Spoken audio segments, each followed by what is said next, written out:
Yokoso, Goshujin-sama, Ojo-sama. Welcome once again. Hello, masters and princesses, to another edition of Made News Network.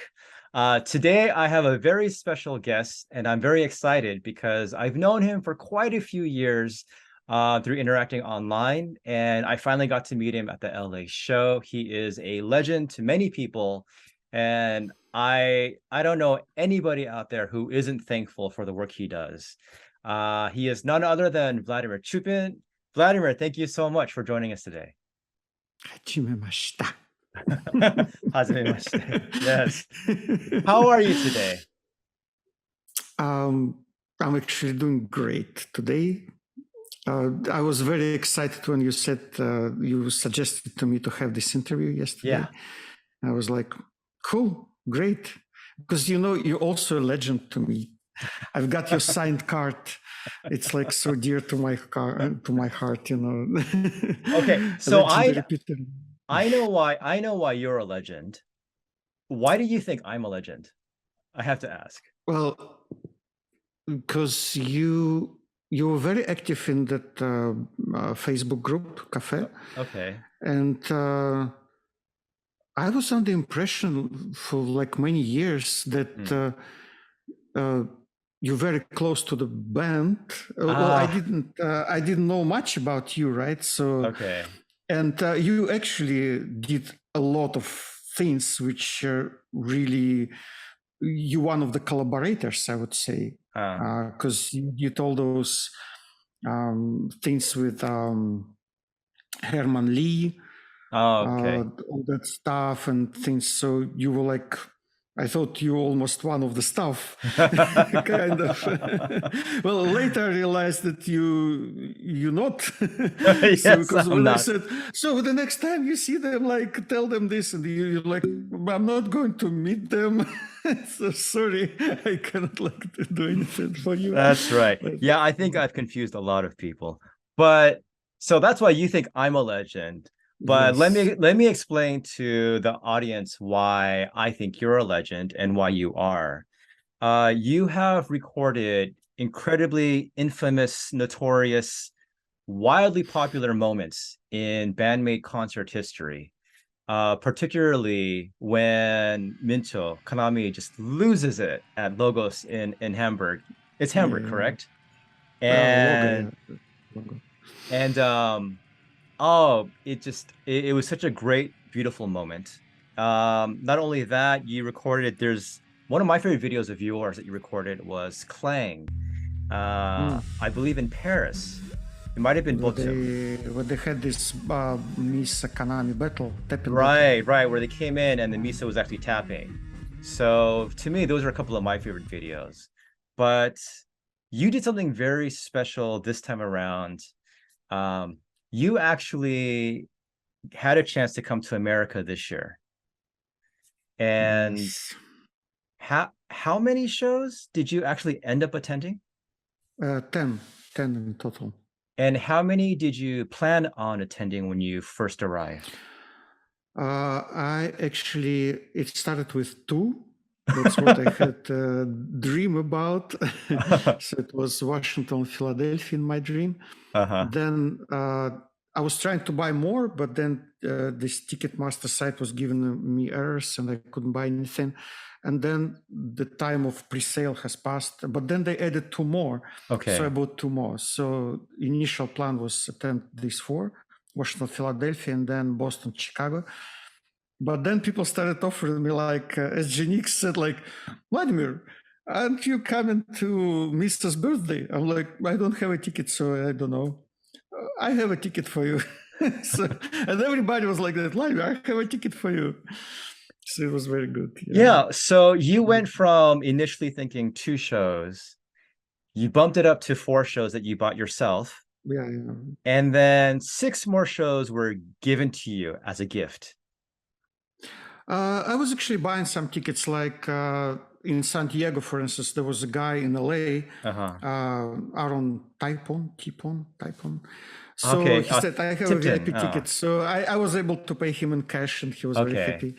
But I think all others were just so nice that they said, no need to pay. Because I was really like, yeah, I'm fine.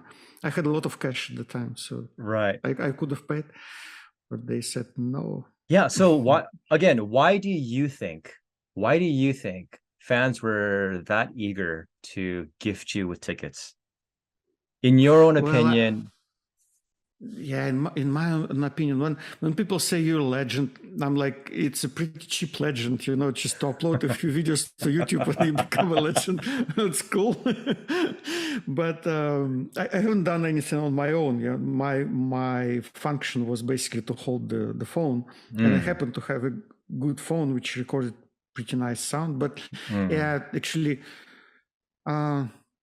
Not even the best. Like I looked at Alan from Dichotic Recording of New York, and he had this mic, which I also actually had, but I kind of discarded it.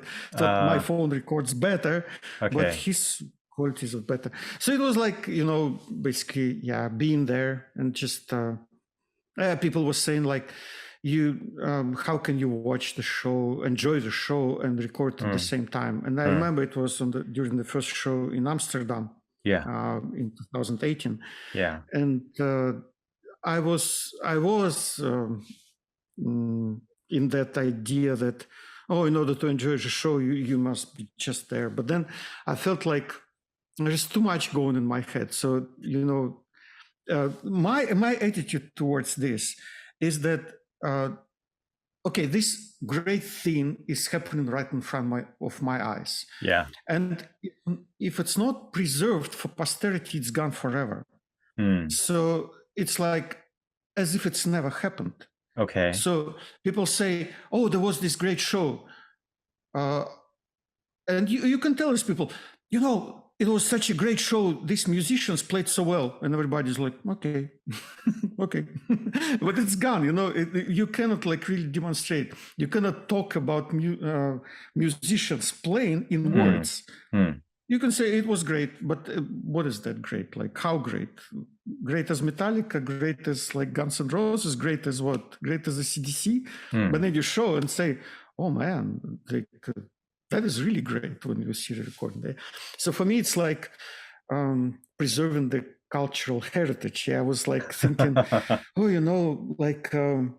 must be declared UNESCO cultural heritage, in like 50 years or so. Well, they do, they do declare this immaterial heritage of humankind. So for me, it was like I get this inner satisfaction from preserving it for posterity. Okay. I understand probably it was a bit too much, this show, because I recorded all 10. Yeah. Only the one in New Jersey went bad because a guy in Discord recommended me another app because my new phone was like regulating the volume like crazy, just up and down. So when the voice would be there, it would say, oh, the voice, I recognize it's a voice, let's boost it up. And then the instrument would start to boom, kind of fall down. So it was all crazy. But that app, I didn't know how to handle it. Yeah. So it's all manual. So I had to set everything manual, including the volume, but the volume was way too up. So at all. So I don't have it. So here's a question. You're saying that you felt like you had to preserve these shows of Band-Maids because, I mean, it's cultural heritage. I mean, this is for posterity. Did you feel that way towards previous concerts, previous bands? Did you do the same thing and have the same attitude? You know what? Actually, I was trying to record Manowar when they came to Moscow. Okay. And it was after I did Band-Maid, so I thought, okay, I'll do the same thing, just to record them. But then I listened to my recording and I thought, no, it's not impressive at all. Manowar was also one of my favorite bands in my youth. Okay. But they sounded so thin on stage in comparison to Band-Maid. I was like, no, probably doesn't worth it to even publish it. It's like. So Band-Maid is the only band so far that you feel is worthy of preserving for future generations? Yes, that's like, yeah, that's the feeling I have. Like they're really great, you know. Mm, When I listen to them, it's again this thing. Like when I'm not listening, just sitting here, like mm, I think, oh, I remember they are great. I just remember. But when I'm listening it and I'm in it, I'm like, they're really great. Like I want to tell the whole world about them. You know, they're mm. so great. Like people just don't understand how great they are. They just don't understand what level of greatness exists in the world. Oh, So that's the feeling I get. Uh, I yet have to discover another band which would really strike me like that. yeah. You know that my second favorite band is Asterism. So I Mm, was there in Fukuoka. Actually, I went to Fukuoka to see them specifically. And of course, they're incredibly great. But they're more like a normal band. You know, they are amazing musicians, right? So Miyu on bass and Haruko on guitar, they're amazing. Like, of yeah. course, they like, you know, Miyu is like probably, yeah, I would rate him higher than Misa, and Haruka is higher than Kanami. But the band, you know, the band is Band-Maid is has no rivals. So it's like that. So that's happening, yeah. I So see. individual musicians, yes. There's a lot of even greater musicians, you know, you see them covering things on YouTube and stuff like that. But, Hmm. you know, when it comes to the band, to the final product, Mm, what can one person do? One person can do only little, right? mm. So, yeah, but to be a band like this, you know, really like fingers of one hand, the bandmate works like really, it's, you know, fingers all know what each other do. So they like that Right, at this level right. of direction. Yeah, I think especially with Bandmate, the sum is greater than the whole. It's Yeah, like they really come together and do something that's multiple times. It's magnified like to an upteenth number in terms of their combination and what they bring to that one group and to the music that they offer to us. It's definitely incredible. I mean, there's a reason why I think I fell in love with Bandmade, 4 years ago, and why it's still going strong. And I think for a lot of other people. So, but kind of going back to the tour. So you did a lot of traveling for this tour. Were there yeah. any choices that you made that were maybe not the best? Any close calls, things that maybe worked or didn't work for you? You mean, do I have any regrets about anything? Sure, sure. No, this whole trip was miraculous. You know, Yeah. from that dream which I had in March and buying my first tickets, and then everything else was like really, you know, as a believer in Mm, God. So I kind of interpreted it this way. And for me, it was one of the mightiest proof of the existence of God, actually, you know, that also as a scientist, I tend to kind of prove everything. And for me, it's like, what else? What other proof do you need? Like the events just falling, you know, one after another and just falling into like this puzzle, you know, mm, just assembles itself. mm. And it was really miracle after miracle. Things in like even little things happening on the way, Yeah, like it was just amazing. It yeah. was a bit too expensive in Uh, the end, but even this was a miracle because my employer suddenly transferred to me like double salary. I don't know why they did it. oh, okay. I remember in Russia they did it for the vacation time. Like if you have a vacation, they kind of pass you um, like salary for 2 months.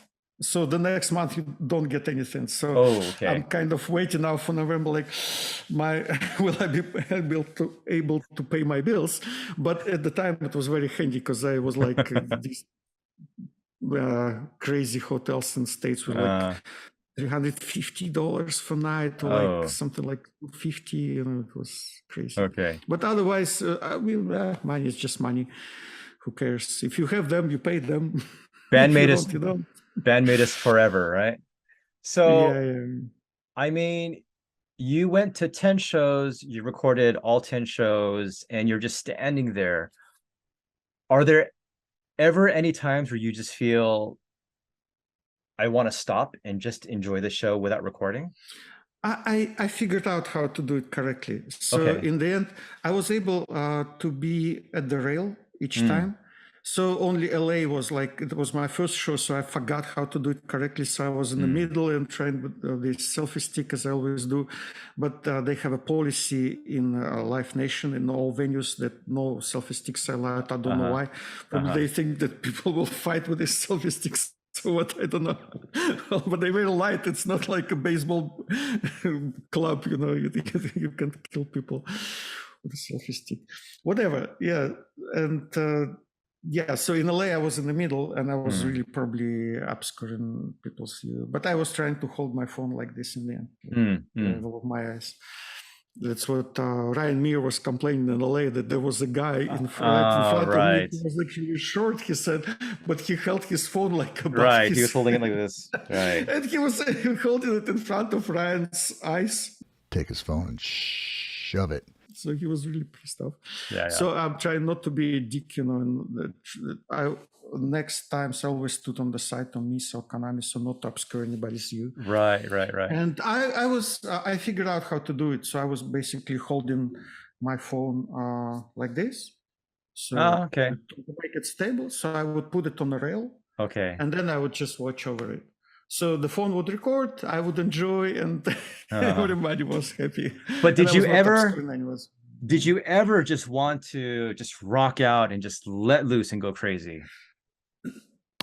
When I watched you in LA, I was really like, these guys really know how to enjoy the concerts, you know, because you and SGNX were like, you were really going crazy. No, I'm not that type of guy. I cannot do it. I don't know. No, I was never able to do it. Okay. So you enjoyed the show, you got your recording, it all worked out well. Yes, it was all very nice. Yeah, okay, that's great. So there were a lot of special moments on this tour, just at each show. Like every show was special in its own way. Is there one that stands out for you? Is there one show that you really feel like, this one I'll take with me? It's interesting, you know, because first LA, I was like, I listened to what Ryan was saying. So I was pretty much like that also there. Not tired, like I would forget about my physical condition, you know, even though, yes, I was in line for so many hours. No, I will, as the music starts, I would forget about it immediately each time. But I felt like either it was my problem, I was like a little bit frozen mentally, or the band was a bit stiff because they didn't play lives for 3 years, and they were actually relearning, I think, how to do it properly. Because, you know, if you don't do something for 3 years, you forget how to do it, right? Right. And of course, Band-Maid played like 300 shows before that, and now they back to life. But that's how I felt. Like it was not that otherworldly experience which I had before. So yeah, in LA it was like quite difficult. San Diego also was like the breakthrough was actually in Washington. That's where I felt Band-Maid is back. Okay, really? So why? Back with all the magic. I think they kind of relaxed. They just understood that, yes, they're back, they're playing live, everybody loves them. You know, I think they have this kind of, they're a bit unsure of their greatness. So before it was even more obvious, like they would come on stage and kind of start very, very formally, you know, just trying to, that's our job, so we do it. And things would actually change after Imaginary time. So the crowd would be a little bit warmed up, and the band would relax. They see that they are loved. And then the second half of the show would be nicer than the first one. But this time it was just, they had show after show after show, and they kind of were into it finally. So that's what I felt in Washington. They were really different from the previous half of Really? Okay. Yeah, it was very interesting. And then, yeah, Washington was great. Philadelphia was great the next day. Then in New York, they were a bit stiff because Tony Visconti was in the audience. And I felt like Psyche was kind of she's at the exam, because the sensei is here. And that's how I felt, like they were not so relaxed. Yeah. They try to be as good as they can, but almost like a exam. rehearsal. Exam, yeah. Okay. Like on Okay. exam. Yeah. Yeah, so, but yeah, in Boston they were again relaxed, and yeah, it was very, very interesting. Yeah.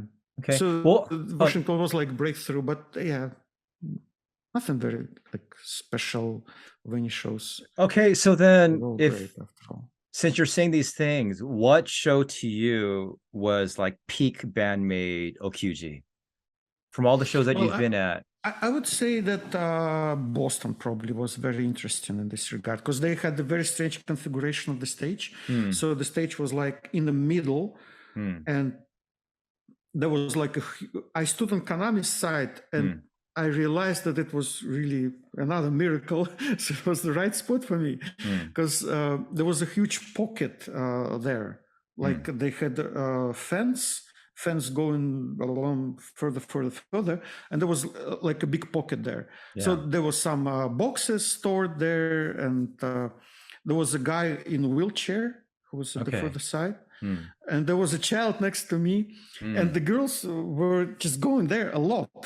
So they saw that this empty spot there, this pocket. And who was the first? I think during Freedom, like Konami went there to that child. It was like really a small child, like 6 or 7 years old or something. And he was so happy. And Konami really like, patted him on the head, or like somebody said that even at certain moment, like she kissed him or something. So this boy was like beyond himself. Then Akane in the end presented him a drumstick, like, with all the respect. So the child was like, Konami gave him a pick, Akane gave him a stick, and Miko was like, also, hugging him or something. Every middle-aged man wanted to be a 6-year-old boy at that time, right? And he was like, this boy was really like next to me, like really, really next to me. So I was like, it's a unique moment. So it was a very special show in this way. Yeah. Okay. Well, then how about for you personally in terms of your interaction with other fans? So we mentioned at the beginning that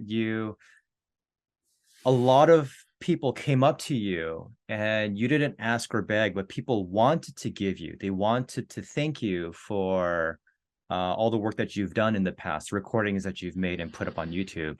So what did that feel like for you to be so appreciated? And are there any standout moments amongst the fans that really stays with you? Well, I was trying to be kind of resigned from it, because I know that there is nothing very special about me in this regard. I'm just a fly on the wall, as I say, kind of just watching them. But of course, it was very nice, to be a legend for many people. But I mean, when Etchenix said that, oh guys, we're going to be in line at like 5:30 or something, I was like, you crazy, you guys, you nuts, How can you, by the time the show starts at 8, you'll be half dead. That's about right. When I was there, it was actually, I fully agree. That's like half of the joy of attending a concert, to be in the line, because there are so many wonderful people. Like, I never met so many wonderful people in my life. Really. Also, maybe the environment, because you stand there in line, you've got nothing else to do. So you also relaxed, and you can talk, like really talk, like in good old times when there was no internet and people were not running elsewhere on something urgent all the time. So just to be there, like to talk for 1 or 2 hours with the same person, that never happens in modern life. And that was really amazing. Very, very nice people, like all these legendary guys also. Like when I saw Ryan Meir in LA, I was like, Ryan, he's real. I was like, and then Alan came. I was like, Alan. So then I met Wave, Potter, and I didn't see Champ a lot because he was in Philadelphia. I kind of saw him only on after party, and then he was in New Jersey. I haven't seen him at all in New Jersey. But so all these legendary people like John Lane, whom I met also in LA, I think first. Yeah. A great photographer. Lots of people. You know? Yeah. And I actually talked to them, so they shared their thoughts with me, Yeah. you know, their opinions on things, and Yeah. it was amazing. It was amazing. Yeah. You as well. Yeah, it really is. I mean, it was the first time for you to meet these people, but it was the first time for me as well. I mean, we've interacted so much online as a Band-Maid fan community, but to actually meet each other in person, to actually shake hands, maybe hug, and just see each other eye to eye, it is something special. I think Band-Maid has really built a special community, and that's for sure. Like, it's amazing. Like, how come these people just all gather in one place? These very nice people from all over the world. How come they gather in this community? You know, it's like I never met so many nice people in one place. You know, there is some mysterious force which just kind of separates good from bad, and only good people remain in the fold. So only good people come to Band-Maid. Is that right? Is that your theory? Probably not 100%, of course. It's like not a perfect filter, right? But I would say that there is a filter of there is sort. a filter. Okay. Yeah. Well, so let me just ask you one more question. I mean, we finished up the US tour. You're back in the Netherlands now. You relocated from Russia. But in a couple of months, Tokyo Garden Theater, will you be there? Oh yeah. I lost the lottery.